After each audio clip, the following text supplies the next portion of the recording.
les taux de fausses couches par cycle, par transfert. Et en réalité, c'est un outil de sélection parce que le nombre d'embryons viables dans un même cycle, c'est le même. Le nombre de bébés en bonne santé dans la même cohorte d'embryons sera le même, mais ce qui change, c'est la classification des embryons. Imaginons que vous avez, voilà, ces embryons d'une même cohorte, et d'après les classifications morphologiques, les biologistes nous conseillent de transférer en premier lieu le numéro 1 et ensuite, en deuxième temps, celui-là, le numéro 2. Alors, en réalité, le numéro 1 a des altérations chromosomiques, tandis que le numéro 2, il est euploïde. Donc, si finalement on aurait fait le PGTA, on aurait transféré le numéro 2 en premier, qui maintenant est le numéro 1, et ensuite celui-là en deuxième lieu. Et on aurait écarté tous ces trois embryons. Donc finalement, l'avantage théorique du PGTA est d'obtenir une grossesse viable dans un délai plus court que la norme clinique. Sur cette étude-là, il cherche à savoir le taux de naissance par transfert avec PGTA et sans PGTA. Comme vous voyez, si on fait un PGTA, le taux de naissance est plus élevé. Alors, en réalité, qui peut bénéficier de la sélection embryonnaire? Les femmes présentant un pourcentage élevé d'anéuploïdie et, en plus, qui ont de nombreux embryons au stade de blastocyste à être biopsiés. Les recommandations des sociétés scientifiques sont de faire le PGTA à des femmes de plus de 38 ans, ce qui représente autour d'un 53% des patientes en Europe, et aussi chez les patientes avec des problèmes d'implantation à répétition. Alors, c'est vrai que la définition évolue le long des années, mais en général, c'est autour de 1% des patientes de FIV. Il le conseille aussi avec les patientes qui ont des fausses couches à répétition. Donc, à nouveau, cette définition peut changer le long du temps, mais c'est autour de 3% des patientes. Alors, dans notre clinique, on s'est posé la question, en réalité, combien de femmes peuvent bénéficier du PGTA? Alors, on a cherché toutes les patientes de plus de 38 ans et nous avons regardé combien d'embryons ils ont âgés 5 à être biopsiés. Donc, on s'est rendu compte que la majorité des patientes, ils ont entre 1 et 3,4 embryons âgés 5. Tandis que les patientes qui avaient un minimum de 5 embryons à être biopsiés en stade de blastocyste étaient juste le 12%. Et ces mêmes patientes devaient avoir à G1 plus de 15 embryons. Donc finalement, c'est juste un 12% des patientes qui réunissent les conditions nécessaires pour que le PGTA soit efficace. Et pour finir, je vais aussi vous expliquer un petit peu de la vitrification ovocytaire et je vais vous expliquer les données de notre clinique. Parce que depuis 2015, les sociétés scientifiques ont arrêté de classifier la vitrification ovocytaire comme une technique expérimentale. Et à présent, c'est une pratique quotidienne chez notre clinique et dans beaucoup d'autres centres. Alors, bien évidemment, plus il y a d'ovocytes, plus le taux de naissance vivante est élevé. Mais combien d'ovocytes est-ce qu'on doit conseiller à nos patientes de vitrifier?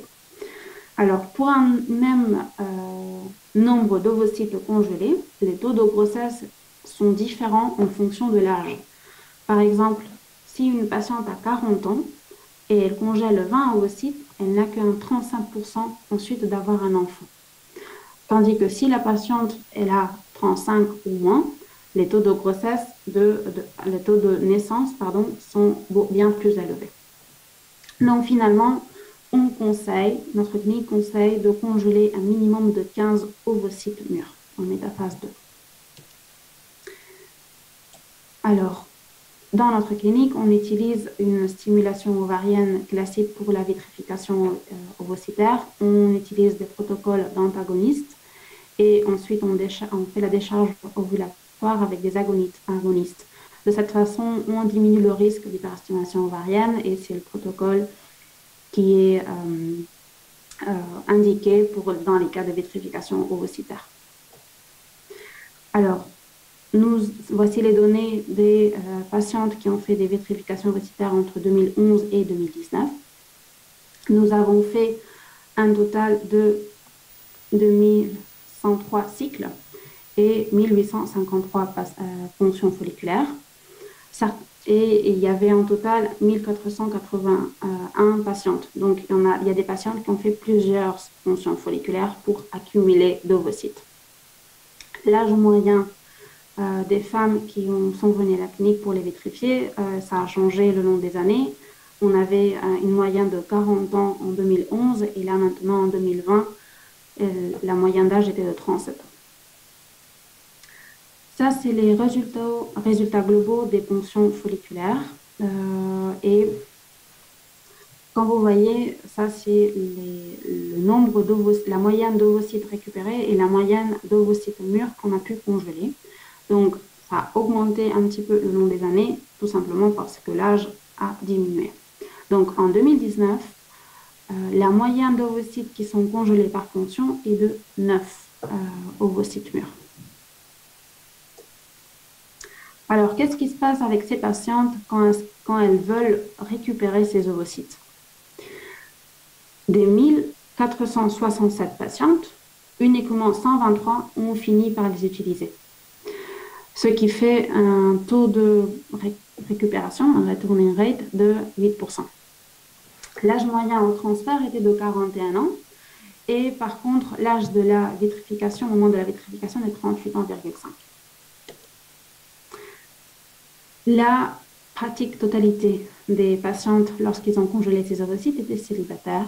Par contre, à leur retour, un 48% avait un partenaire hétérosexuel, un 5% avait une partenaire homosexuelle et un 45% était sans partenaire. Par rapport aux résultats du laboratoire, le taux de survie était d'un 86%, le taux de fécondation est d'un 65%, et nous avons fait 87% des transferts avec des embryons en cellules et 13% de transferts en étape de blastocyste. Après avoir fait les transferts en frais, le 63% des cycles continuent à avoir des embryons congelés restants. Par rapport au taux de grossesse, le taux de grossesse moyen a été d'un 32,8%, mais si on fait la différence par rapport à l'âge, les patients de moins de 36 ans ont des taux de grossesse autour d'un 46,7%, les femmes entre 36 et 40 d'un 34%, et les plus de 40 ans d'un 22,6%.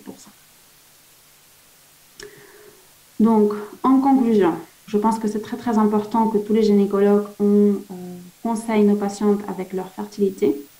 On doit les encourager à avoir des enfants plus tôt et on doit aussi les informer que les techniques avec les propres gamètes ont des limites à partir des 40 ans. Elles doivent être conscientes de ça.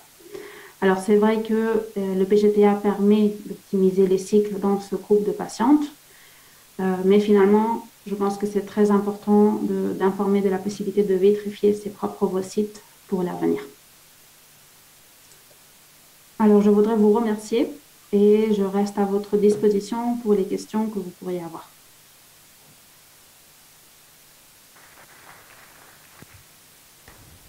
Merci beaucoup. Donc, je passe la parole à la salle pour savoir s'il y a des questions sur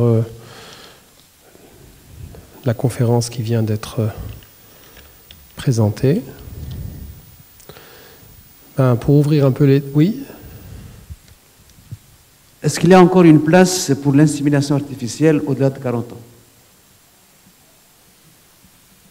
Est-ce qu'il y a encore une place pour l'insémination artificielle au-delà de 40 ans, actuellement?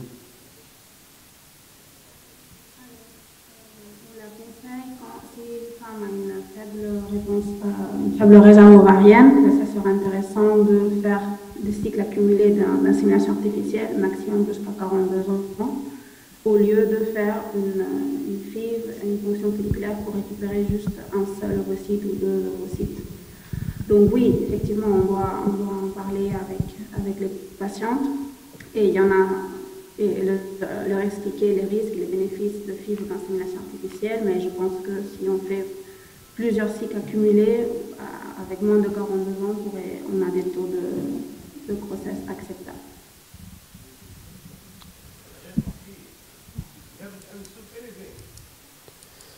Merci. Est-ce qu'il y a d'autres questions? Moi, j'aurais peut-être une autre question pour relancer les débats par rapport au PGTA pour le screening sur biopsie du trophectoderme. Est-ce que vous avez une idée de l'impact de l'altération, du taux d'altération embryonnaire à chaque fois que l'on fait un screening sur la biopsie du trophectoderme? Et est-ce que vous avez aussi une idée du taux de récupération naturelle des embryons qu'ils ont à s'auto-réparer si on transfère des embryons aneuploïdes? Alors, c'est une bonne question, effectivement. Alors, moi, je ne suis pas vraiment spécialiste en PGTA. Il y a des médecins de la clinique qui sont spécialistes sur ça.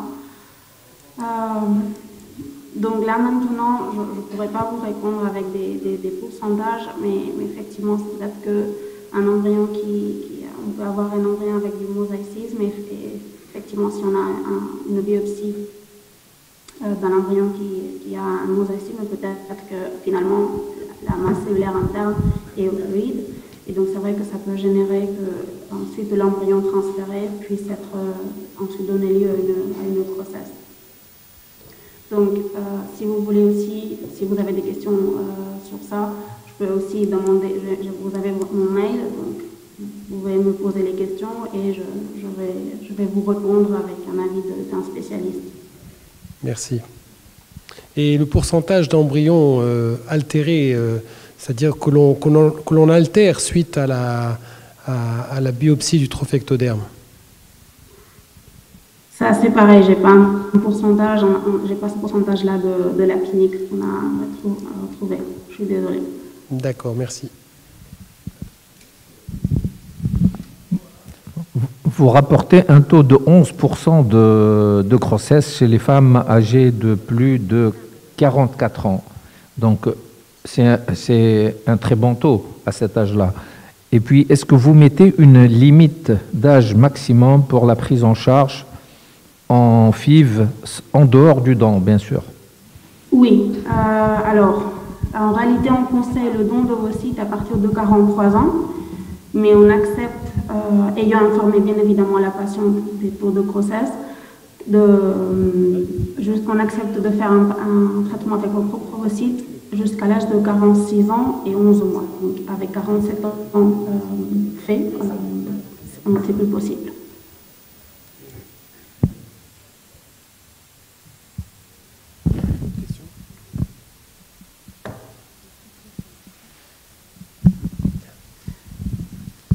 Merci. Donc, on va passer à la communication suivante.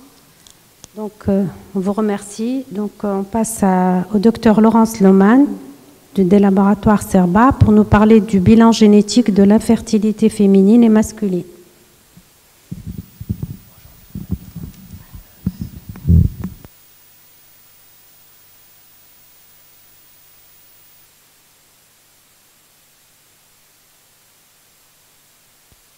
Bonjour à tous. Un grand merci à la STGO et en particulier au professeur Benjema de m'avoir invité à venir faire le point avec vous sur le bilan génétique de l'infertilité. Je traiterai ici uniquement des infertilités non syndromiques et plus particulièrement donc des azospermies chez l'homme et de l'insuffisance ovarienne prématurée chez les femmes.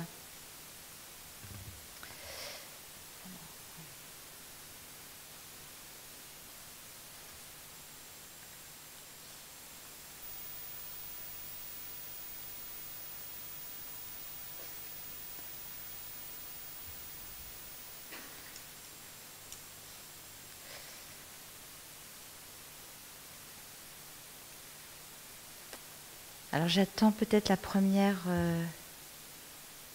Voilà.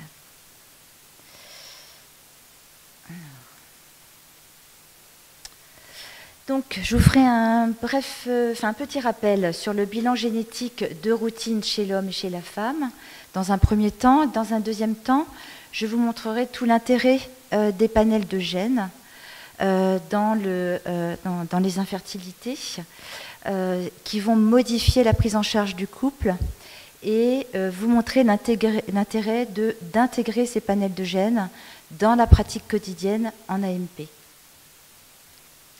Donc, comme vous le savez, l'infertilité se définit par une absence de grossesse supérieure à 1 an. Elle concerne 14% des couples. 15 à 20% des étiologies des infertilités masculines sont potentiellement génétiques. Donc, il est intéressant de noter qu'il existe à peu près 2200, enfin aux alentours de 2300 gènes, ce qui représente 11% des gènes codants qui ont une expression 5 fois plus élevée dans le testicule. 82% de toutes les protéines humaines ont une expression testiculaire. Et en ce qui concerne l'insuffisance ovarienne, 20 à 25% des IOP non syndromiques sont également potentiellement d'origine génétique. Donc, un certain nombre de gènes ont été décrits comme étant vraiment causaux dans le syndrome dans les IOP. Pour l'instant, il y a plus de 300 gènes candidats et on a des gènes qui sont impliqués à différents niveaux, ovogénèse, réparation de l'ADN, cycle cellulaire, etc. Donc pourquoi un bilan génétique en infertilité? Bien sûr, c'est important de déterminer l'origine génétique. Ça va nous permettre de comprendre le mécanisme physiopathogénique et d'adapter ainsi au mieux la prise en charge du couple et les décisions concernant le type d'AMP. Bien sûr, quand on parle d'anomalie génétique, on va parler de conseil génétique. On aura un rôle d'information du couple sur le risque de transmission d'une anomalie, le risque de transmission d'une infertilité et en fonction de l'anomalie génétique orienter en cas de grossesse le couple soit vers un diagnostic prénatal, soit un DPI. Pareil, quand on met en évidence une anomalie génétique, ça va nous permettre de proposer une enquête familiale et de pouvoir détecter au plus tôt des personnes dans la famille à risque. Et comme on le verra un peu plus tard, il y a certains gènes qui sont impliqués dans d'autres pathologies qui sont responsables d'insuffisance ovarienne précoce et qui nécessitera un suivi clinique particulier. Donc, chez l'homme, bien sûr, le cariotype, ça existe depuis les années 70. On met en évidence 10 à 15% d'anomalies chromosomiques dans les azospermies. La première cause, bien sûr, c'est le syndrome de Klinefelter. La ponction testiculaire nous permet, malgré tout, de récupérer des spermatozoïdes intratesticulaires dans à peu près 40% des cas. Bien sûr, toutes les anomalies qui concernent les anomalies de structure du chromosome Y, les translocations réciproques et, dans un plus faible nombre de cas, les mâles XX, où bien sûr, dans ces cas-là, on ne peut absolument pas proposer de gestes en particulier. La microdélétion du chromosome Y, elle représente 5 à 10% des étiologies des oligospermies sévères et azospermies. C'est vrai que la structure du chromosome Y sous-centromérique, cette structure en palindrome va favoriser des réarrangements intrachromosomiques qui vont aboutir à des microdélétions de la région AZF. Donc il y a, en fonction de la microdélétion du locus concerné, il va y avoir des phénotypes histologiques testiculaires différents. Et là aussi, c'est important de rechercher cette microdélétion puisqu'elles vont avoir une valeur pronostique quant à la biopsie testiculaire. Donc elles sont responsables de phénotypes histologiques différents et celle qui a le meilleur pronostic, vous le savez, c'est bien sûr la microdélétion AZFC. Alors là, ce n'est pas une analyse génétique, mais je fais un aparté parce qu'effectivement, la génésie bilatérale des canaux déférents est quand même une entité clinique pour laquelle il va falloir prescrire un certain nombre d'examens.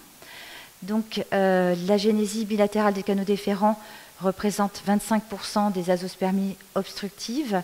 Elle est considérée comme une forme mineure de mucoviscidose et elle associe, d'un point de vue génétique, une mutation, soit deux mutations légères, soit une mutation sévère associée à une mutation légère. La fréquence des hétérozygotes est de 1 sur 30 et elle passe à 1/10 en cas d'azospermie ou d'oligospermie, donc ça à l'état récessif, hétérozygote. Les mutations, les variants du gène CFTR représentent malgré tout 75 à 80% des origines génétiques de l'ABCD. Et depuis 2016, une équipe française a identifié un gène qu'on appelle le gène ADR-GR2, qui est un gène qui est situé sur le chromosome X et dont l'expression se situe au niveau des canaux déférents et de l'épididyme. Donc actuellement, quand vous avez une ABCD, il est bien de prescrire, bien sûr, alors, soit une recherche des variants les plus fréquents du gène CFTR incluant l'allèle 5T, si c'est négatif, de passer au séquençage du gène CFTR, et si c'est négatif, de passer à l'analyse par NGS du gène ADG2. Simplement, maintenant, c'est juste pour actualiser un petit peu les choses, sachez qu'on vient de mettre au point un panel spécifique à la génésie bilatérale des canaux déférents, dans lequel on va donc faire un séquençage du gène CFTR et du gène ADGR2. Dans 15 à 20%, eh bien, on ne retrouve pas d'étiologie. Quelle est la place de la puce ADN en infertilité masculine? Pas grand-chose. Bon, c'est vrai qu'en 2015, une équipe avait mis en évidence une délétion récurrente qui implique le gène TEX11, responsable d'un arrêt en méiose. Alors, quelle est la place des techniques de séquençage nouvelle génération? Donc là, comme je vous avais dit en introduction, il y a un très grand nombre de gènes impliqués dans la spermatogénèse. Plus de 400 gènes sont réellement impliqués dans l'infertilité. Et on sait maintenant que plus les anomalies du spermogramme sont sévères, plus la part génétique va être importante, contrairement aux facteurs environnementaux. Donc mon but, ce n'est pas de vous faire un catalogue, mais juste de vous illustrer qu'il y a un grand nombre de gènes donc, impliqués dans la spermatogénèse à tous les niveaux. Alors, l'intérêt de ces panels de gènes, eh bien, c'est que effectivement, chez l'homme, on ne dispose pas vraiment d'outils cliniques qui nous permettent de présager de la présence de spermatozoïdes intratesticulaires. Quand on va faire une recherche génétique, en fonction de l'anomalie génétique, on pourra prévoir le type histologique et donc prévoir l'indication ou non d'aller jusqu'à la biopsie testiculaire. Il est important de retenir que 60% des gènes qui sont retrouvés dans les étiologies des infertilités sont associés à un blocage méiotique. Ça sous-entend que dans ces cas-là, ça représente donc une contre-indication à la biopsie testiculaire. Alors, la tératosospermie est vraiment une situation clinique extrêmement pourvoyeuse d'anomalies génétiques. Donc, vous voyez qu'effectivement, dans les anomalies multiples du flagelle, la macrocéphalie, la globosospermie, on retrouve des anomalies génétiques récurrentes avec une incidence très élevée, supérieure à 50%. Donc, on a établi une stratégie diagnostique en fonction de l'azospermie obstructive, non obstructive ou de tératosospermie. C'est vrai que le panel de gènes est vraiment maintenant incontournable, je pense, en 2021. Malgré tout, ça reste encore des examens de seconde intention. Le bilan de routine habituel est tout à fait nécessaire dans un premier temps. Alors, chez la femme, donc je me concentre essentiellement sur l'insuffisance ovarienne prématurée qui répond à des critères bien définis de l'échereux, survenus avant 40 ans avec une aménorrhée de plus de 4 mois associée à des taux élevés de FSH. L'IOP concerne 1 à 3% de la population et il faut savoir qu'il existe 14% des formes familiales. L'IOP présente une très grande hétérogénéité clinique et génétique. 20% des IOP dites non syndromiques sont en réalité des IOP syndromiques. Alors le cariotype, là aussi, il est tout à fait indispensable. Alors je voulais faire un aparté sur le fait qu'il le karyotype chez une femme est important à proposer en début de parcours d'AMP. L'incidence retrouvée chez la femme infertile est 8 fois supérieure, l'incidence d'anomalies génétiques chromosomiques est 8 fois plus élevée que celle de la population normale. C'est d'autant plus important de proposer un karyotype sanguin chez la femme, donc dans ces 3 situations, quand l'infertilité du couple est associée à l'absence d'une cause bien définie d'infertilité masculine, quand il a été observé des échecs de FIV et quand on se retrouve devant une infertilité dite inexpliquée. C'est une prise en charge du couple, donc c'est important, même quand on a priori un facteur masculin, de proposer le karyotype chez la femme, et ça le plus tôt possible dans le parcours de soins. Alors les anomalies du karyotype chez la femme, bien sûr, ça va concerner essentiellement le chromosome X, avec des anomalies de nombre ou de structure. Les translocations X-autosomes, en particulier quand elles passent par les régions POF1 et POF2, qui sont des régions impliquées dans les insuffisances ovariennes. Alors, le deuxième examen que vous connaissez bien, que vous allez très largement prescrire pour les femmes qui ont une insuffisance ovarienne, c'est la recherche de la prémutation du gène FMR1, c'est-à-dire la recherche de prémutation du syndrome de l'X fragile, puisque ces femmes-là, elles vont être à risque de transmettre le syndrome de l'X fragile, qui est quand même la première cause de retard mental héréditaire chez les garçons et qui est la deuxième cause de déficience intellectuelle après la trisomie 21. Le gène FMR1 comporte, chez les sujets dits normaux, en fait une amplification de triplet CGG qui se situe, on a un nombre de triplets CGG inférieur à 50. Quand on a un nombre de triplets CGG compris entre 55 et 199, eh bien on est prémuté. Et la prémutation va déjà entraîner une diminution de la protéine FMRP et aboutir dans certains cas à 2 syndromes que sont l'IOP chez les femmes et aussi ce qu'on appelle le syndrome FX-TAX, qui est le syndrome qui associe des tremblements, une ataxie, des troubles cognitifs à partir de l'âge de 50 ans et qui peuvent toucher aussi bien les femmes que les hommes. Donc, au niveau des chiffres, on voit que 6% des femmes en insuffisance ovarienne précoce vont être prémutées pour l'X fragile et on passe à 13% dans les formes familiales. Un tiers des femmes prémutées, elles, vont présenter une IOP. Et donc, comme je vous l'ai dit, c'est vrai que ce sont des femmes qu'il faut repérer puisqu'elles vont être à risque de transmettre ce syndrome. La place de la puce à Éden dans la fertilité féminine, elle est aussi restreinte. Alors effectivement, on peut mettre en évidence des CNV dans les régions POF1 ou POF2. Et il existe aussi une microdélétion récurrente qui emporte le gène CPEB1, responsable d'absence des follicules. Alors là, de nouveau, la place du panel de gènes dans l'exploration de l'IOP est vraiment très importante et à mon sens, elle devient incontournable. Alors pareil, il y a un grand nombre de gènes impliqués dans les développements des follicules, etc.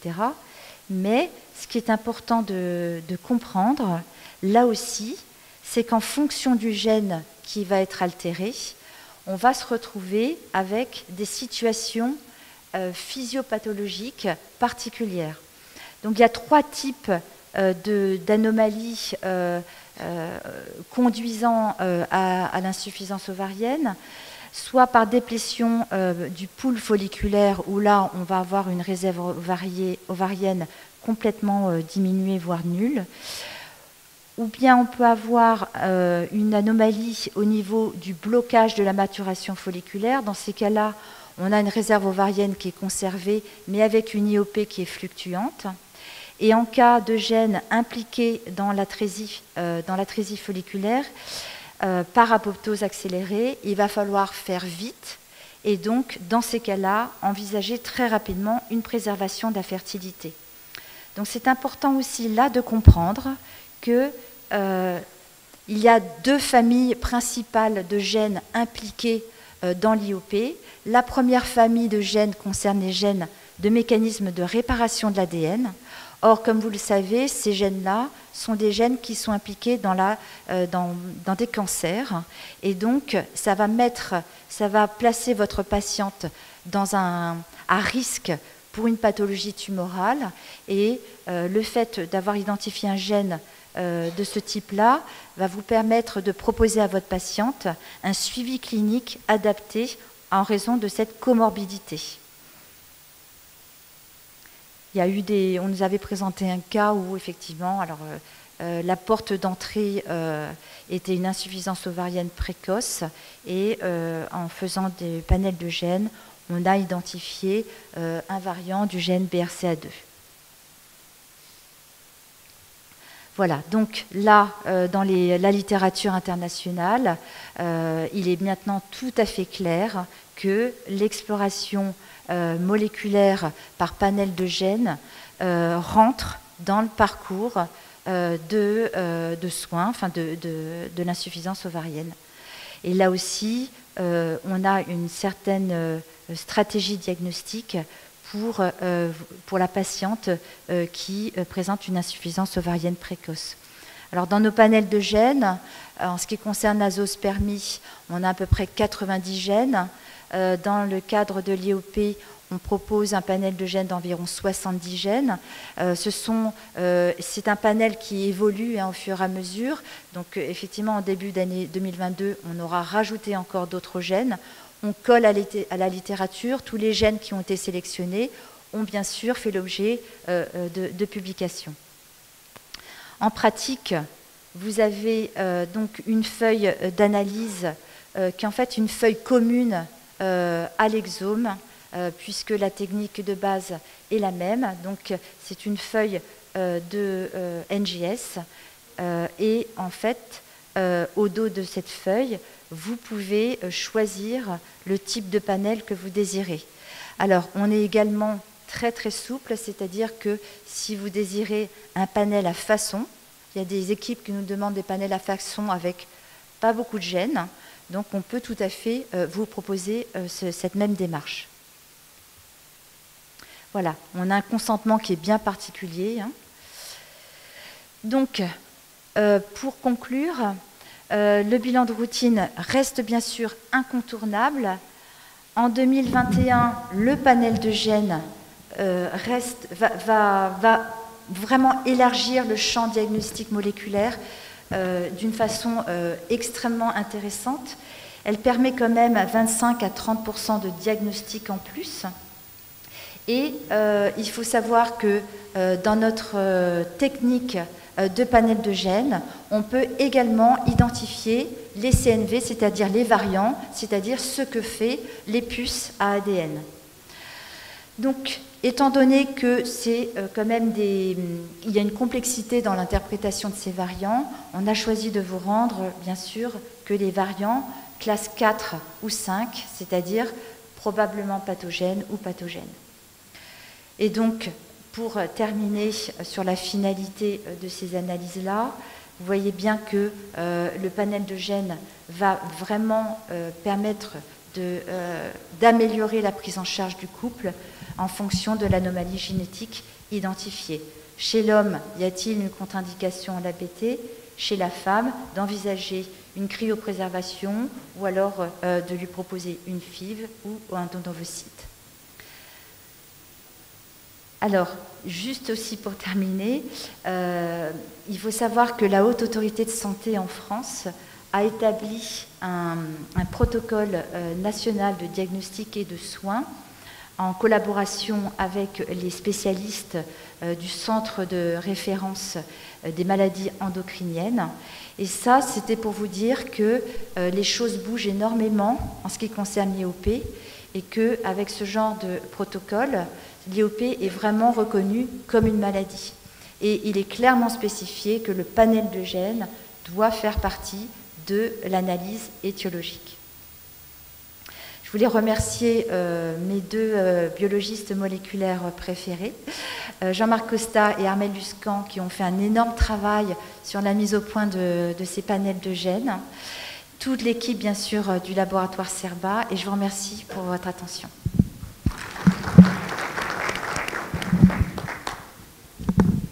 Merci, Dr Lohmann, pour cette excellente communication. S'il y a des questions dans la salle. Oui, Dr Ziga.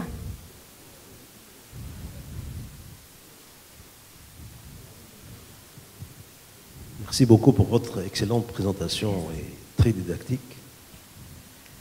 Si j'ai bien compris, il faut faire le karyotype systématique en cas d'infertilité du couple. Oui.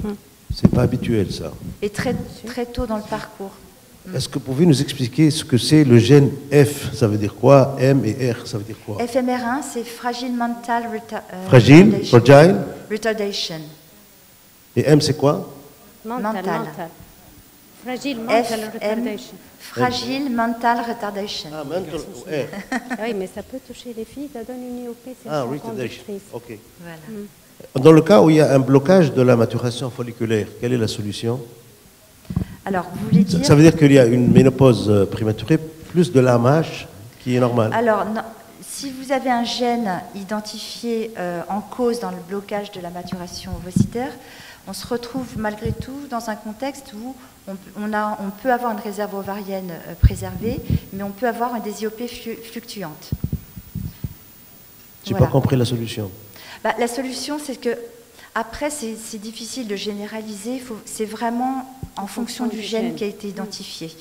Mais on n'est pas dans le cas où vous allez orienter d'emblée votre patiente vers un don d'ovocytes. D'accord. Merci. Je pose une question sur le coût. Si on va faire une exploration génétique complète, ça coûte combien environ en euros? Alors ça, je botte en touche et je vous... écoutez, il y a l'équipe commerciale, enfin il y a Laurent Chaillelot qui m'accompagne et qui pourra répondre. Je peux répondre rapidement au Dr Zigara. Le karyotype, ça fait partie. Hein. Nous avons tous les jours des prescriptions pour infertilité, que ce soit masculine ou féminine. C'est vraiment... On n'a pas l'habitude de le faire systématiquement. Si, quand on ne trouve pas de cause, bien sûr. C'est peut-être nouveau, ça. En fait, chez la femme, c'est très difficile de... Il n'y a pas vraiment, sauf si elle a fait des fausses couches à répétition, mais on n'a pas vraiment de point d'appel, forcément, pour savoir si elle est porteuse d'une translocation ou autre. C'est pour ça que, justement, le karyotype féminin est particulièrement indiqué. Oui. Et aussi, je voudrais juste poser une question à Dr Lohmann. Pour les CNV, je sais que dans l'examen, maintenant, vous rendez systématiquement les CNV, mais dans les panels aussi. Panels aussi, oui. D'accord. Okay. En réalité, c'est une technique d'exome et on fait un panel bioinformatique. Quand vous avez parlé que s'il y a une mutation de ce gène FMRI, il n'y a pas de chance de conception. Il est nul. Pardonnez-moi, je n'ai pas entendu le début. Si la femme présente cette mutation de l'ex fragile, est-ce qu'on peut dire que les chances de fertilité sont nulles? Ah non, non, non. Elle a une enfin, le syndrome de l'ex fragile, c'est surtout de rechercher la prémutation, c'est surtout de voir si elle est présente. Pardon? Si elle est présente. Si elle est présente, bien sûr que ça ne représente pas du tout une contre-indication à aller plus loin, mais ça représente surtout une indication à lui proposer en cas de grossesse un diagnostic prénatal. J'ai une patiente qui a cette prémutation. Les conclusions du laboratoire qui va explorer qu'il n'y a pas de chance de fertilité, il ne faut rien essayer pour ces patientes-là. Alors après, elle a une prémutation de l'ex fragile, mais alors après, c'est pas la prémutation de l'ex fragile ne va pas nous orienter vers précisément sur... Elle n'a pas une valeur pronostique sur les chances de fertilité de votre patiente. Donc votre patiente présente une insuffisance ovarienne, donc vous voyez qu'on a tous les cas de figure, on a des cas de figure où la réserve ovarienne est préservée malgré tout. S'il vous plaît, sur quel signe échographique on peut évoquer le syndrome de l'X fragile chez le garçon? Non, il n'y a absolument Quand vous avez une testiculomégalie, quand un gros testicule chez un fœtus de sexe masculin, il faut évoquer ce syndrome. Non, on n'a pas du tout de point d'appel fœtal échographique pour le syndrome de Même s'il y a un gros testicule. Ça n'a rien à voir. La macro-orchidie, elle apparaît après la puberté. Ouais. La macro-orchidie apparaît après la puberté. Donc en fœtal, vous n'avez rien. Vous avez parlé dans les IOP qu'il y avait 2 grandes familles de gènes finalement, et vous avez évoqué, je suis là, et vous avez évoqué que il y avait des gènes qui étaient pourvoyeurs de comorbidité. Oui. Hein, et vous avez évoqué qu'il y avait, notamment, vous avez trouvé un gène similaire à la mutation du BRCA. Et donc, parmi les gènes pourvoyeurs à ces comorbidités, quels sont les cancers qui sont à redouter? Alors après, ça dépend ça dépend des gènes impliqués. Ils sont particulièrement gynécologiques ou pas? C'est ce que je voulais, en fait, le fond de ma pensée. Non. D'accord. Merci. D'autres questions dans la salle?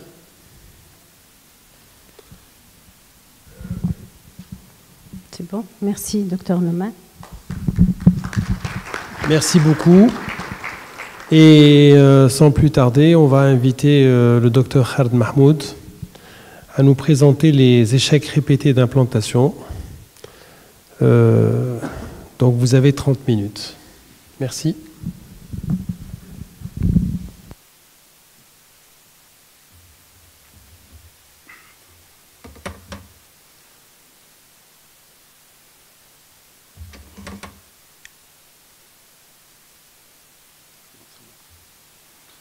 Bien. Bon, je remercie les membres du bureau de la STGO pour leur invitation. Je déclare n'avoir aucun conflit d'intérêt et on m'a chargé de parler des échecs répétés d'implantation. Alors, quand on aborde... Comment ça marche ça ?